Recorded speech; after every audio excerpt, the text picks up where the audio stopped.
My name is Roy Barnett. I am the owner and chief instructor of PPT Lifestyle, a holistic approach to crime prevention and personal safety. Now, the reason we say holistic is because we treat the entire spectrum of crime, not just physical self-defense, which is what most people think when they meet me. The first thing they want me to do is to teach them how Matt Damon did this in The Bourne Identity, or they want to kick like Bruce Lee, or they want to be as tough as Walker, Texas Ranger.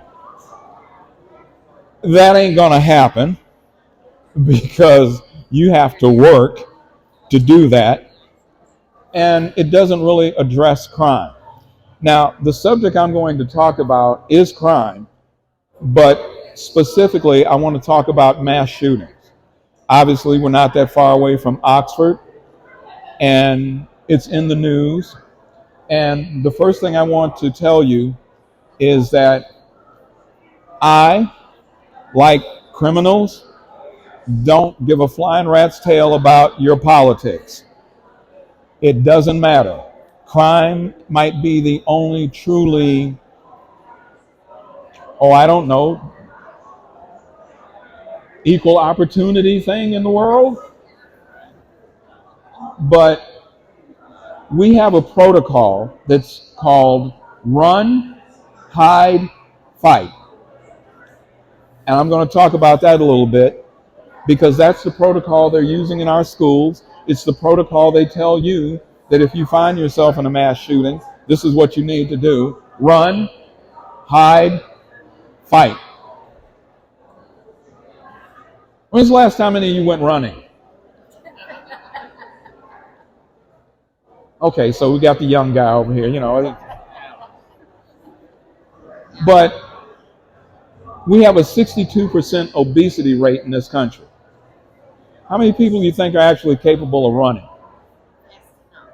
Okay. Well, see, sometimes all you need is the right motivation. When I was 14, I didn't think about I couldn't run track because I wasn't a great athlete or anything. And then I'm walking down the alley one day and this German Shepherd jumped the fence. I outran him. Sometimes all you need is the right motivation. Bullets are good, but hide. Well, if you're hiding, that kind of makes you a sitting duck, doesn't it? Because the kids in Uvalde, that's what happened to them. They were in a room and the shooter was in the room with them. Oh, but we're hiding. Well, see, here's the problem. In both Oxford and Uvalde, the shooters had gone through the protocol. So they knew that a locked door and lights out didn't necessarily mean there wasn't somebody in the room. And in the case of Uvalde, law enforcement didn't go in for 77 minutes. So this is why I tell people all the time, the person most responsible for your safety is that idiot looking back at you from the bathroom mirror. Now, that doesn't mean we all arm ourselves up. And let me be the first to tell you, my name, for those of you old enough to remember, Roy Rogers, that's where my name comes from. So I grew up with guns. So I'm not anti-gun. What I am anti is not training. Retention, retaining your weapon. You know how many law enforcement officers I talk to who look at me and go, retention? What the hell is that? I said, it means keeping the bad guy from taking your gun from you and either pistol whipping you with it or shooting you with it. Oh, well, we didn't cover that at the academy. Well, you have a brain, I would think. You maybe train that on your own, just out of self-preservation. Oh, there's a big word. Self-preservation. Did we just kind of take that and throw it out the window? Where is our survival instinct? Where is our, what was that my mother called it? Common sense. Yeah, which we all know ain't common anymore. So, but hide. Does that really make sense? Because we have some people who are saying, well, we're going to redesign the schools and we're going to make one way in and one way out. So what do we do when the shooter's standing in front of that one way in and one way out? Why do we let our schools be designed so that the windows only flip this way, so even my cat can't get out through that window? See, once again, we got to stop and think. We got to stop politicizing everything, because when it comes to being safe, if you don't have a thought process, it ain't going to be there when you need it. And this is why I teach planning. But what I teach her, and what I teach him, and what I teach her, and what I teach him is going to be specifically for you. It's not cookie cutter, because we all live different lives. We all have different processes that we live, but it has to be a lifestyle, which is why it's called PPT lifestyle. Personalized prevention training. Education. That sounds like homework. Absolutely. It's academic and not just physical. Because if all of you walked out of here right now and your car wasn't outside where you left it, who are you going to punch? And while you're standing there, someone calls you and tells you, someone in your family, your spouse, what? I just went to the bank and tried to take some money out, and there's nothing in the account. Who are you going to kick? Crime is more than just physical. But now let's get to that other point. Fight. Hold up your hands if you've been in a fight in the last 5 minutes. Last 5 days. Last 5 years. Oh, so now you're supposed to do something that you haven't done in forever? If you haven't been in a fight in a long time, what makes you think you're going to be able to? Jackie Chan looks really cool when he starts using ladders and refrigerator doors, and that's what they're telling us to do.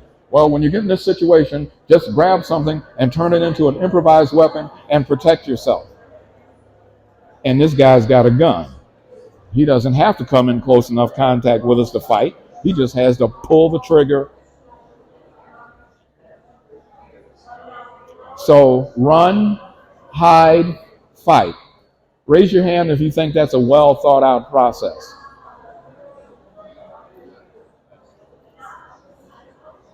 Obviously, you are the smarter people in the room. And you always want to be the smartest person in the room. Run, hide, fight is a decent protocol. But we need to remember that the person most responsible for our safety is us. So what's the better protocol? This book, Trigger Point, written by Mark Fullman, who is a journalist and an expert in this field. How many of you think that these shooters are suffering from mental illness? Raise your hands. You are now in agreement with most of this country, and you're completely wrong. There's a unit in the FBI, and this unit does analysis. And they have discovered that most of these shooters had problems, but they weren't necessarily mental. So here once again, we're not getting the information we really need, and we're not participating in it. Because the greatest deterrent they found through the research is people who are paying attention to what these shooters have been doing, sometimes for as long as 10 years before they actually become shooters. I can tell you now, and you can come by our table because we're replaying a broadcast of an actual shooting. You will hear the people. Well, Steve, he was always kind of quiet, and um, he never really said anything, and he's not one to. How many of you know who George Carlin is? Okay, George does this really great routine where he says, they tell you all the time, it's the quiet ones you gotta watch. He said, so if you're sitting in a restaurant and some little mousy guy is sitting over here in the corner and he's reading, and some guy comes in, I'm gonna kill the next who comes in here and makes a sound. As George says, who you gonna watch? Yeah. What they've discovered is that through social media, one guy, this will get you. One guy wrote a poem, and it was a violent poem, and they gave him an award for literary excellence.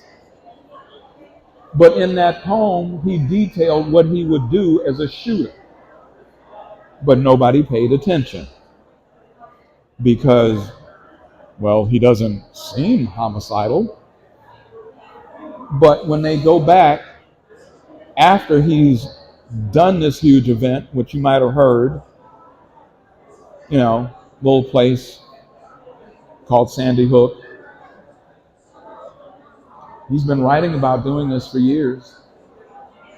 He's been assaulting women left and right, but nobody's paying attention. So once again, the greatest deterrent they have found to this is not reaction, which is what we do when it's already happening or too late. It's response.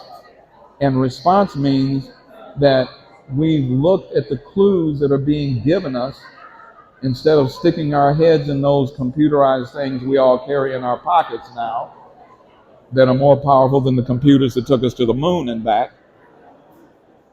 But we also don't communicate with each other, because if Mary had told Tom that Steve was writing all this really strange stuff, and Tom had gone and told his mother or his father or a law enforcement officer or a behavioral scientist that, he's doing some kind of strange stuff, they could have probably caught it and stopped it.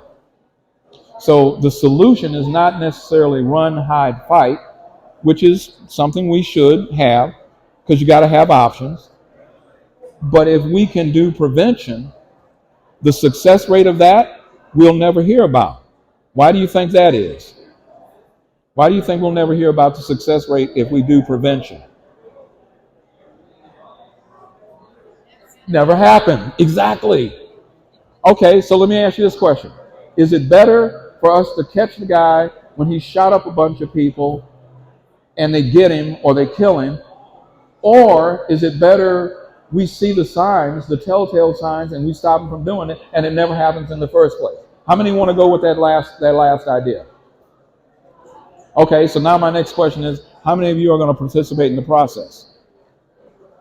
If we are willing to commit to the process, this does not mean we have to go out and get guns. This does not mean that we start making judgments on people just because they're a little different from us. But observation and awareness. People ask me, okay, so your process, what's the first thing you teach? I said something my mother told me when I was walking across the street. Pay attention, dumbass. Because their car is coming at you and they could, use you as a speed bump. So paying attention, observation and awareness. We often hear it referred to as situational awareness. Well, everything's a situation at some point, so let's just be more observant, more aware, and not be unwilling to open our mouths and say something. You hear that all the time now. See something, say something. Move, pick up the phone, call somebody, explain to somebody, tell somebody what you observed, what you saw. We all have phones on us now. How hard is it to make a phone call? None of us have to go to a booth anymore. None of us have to stick a dime in. Well, it's more than a dime now, but that's another story. But still, we have a way to communicate. And the second thing we need to do that's even more important is learn to communicate with each other. When I was growing up, I knew all my neighbors.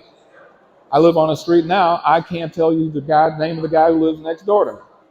If we're not talking to each other, then this kind of danger, these shooters can flourish because nobody's saying anything.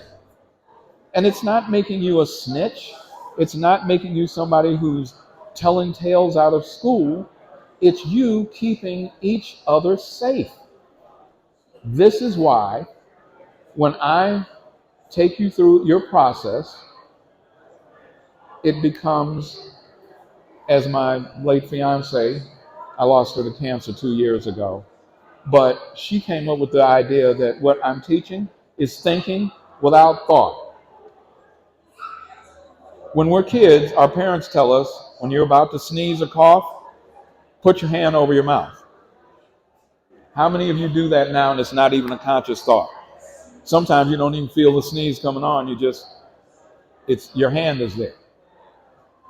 Well, that's what I'm teaching you to do. I'm teaching you to respond. Reaction is what happens after. Response is what you do in the moment because you've thought about it, you've practiced it, and you just do. This is how we can better solve the problem of mass shootings. Communicate with each other, talk to each other, and every once in a while, put down the phone or at least use the phone to learn something. Because you need to know, you need to understand, you need to know what you're facing. How many of you drove a car and never had even gotten behind the wheel?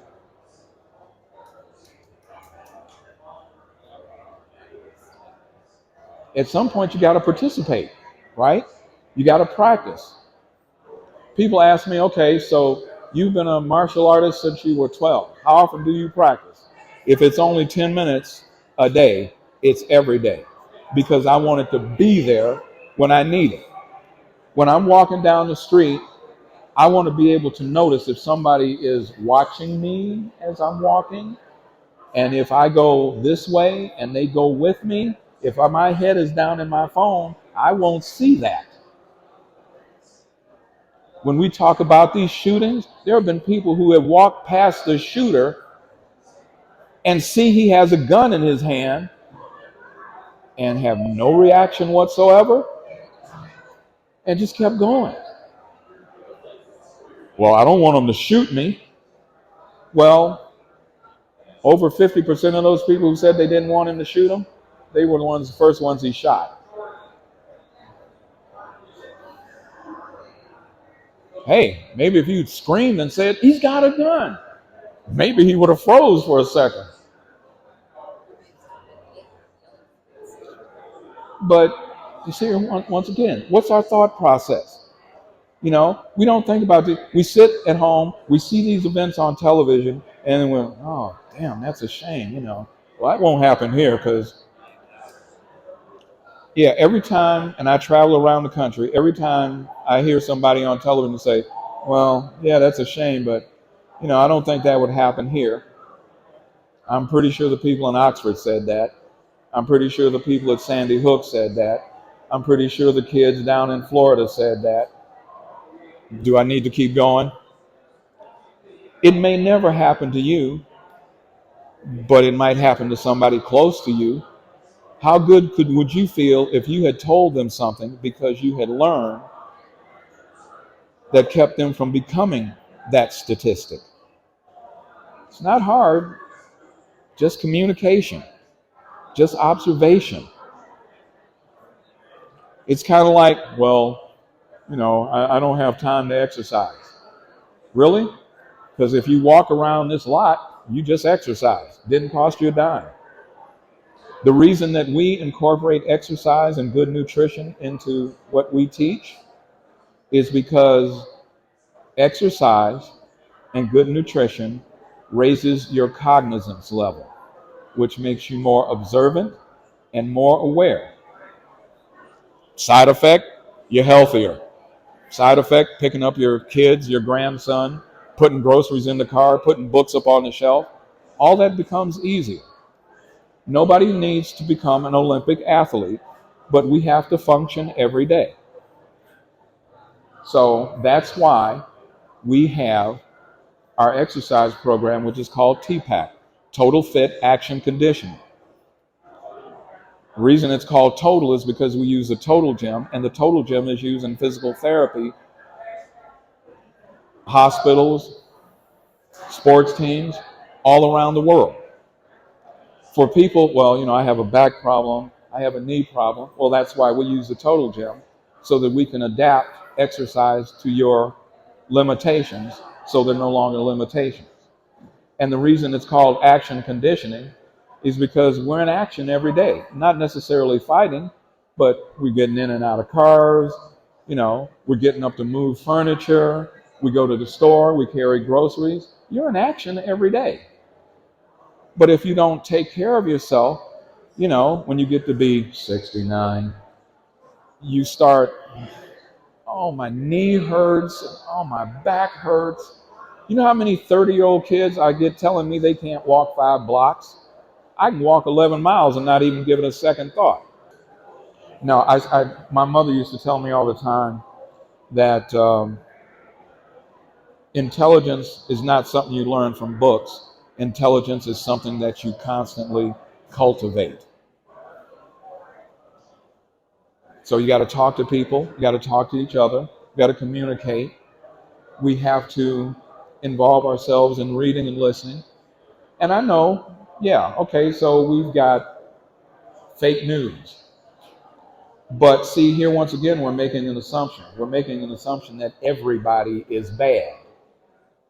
So you might actually miss something because, well, I'm not listening because it's all fake.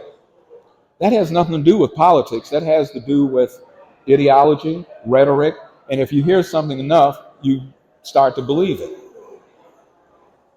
I choose not to. I choose to make my own decisions.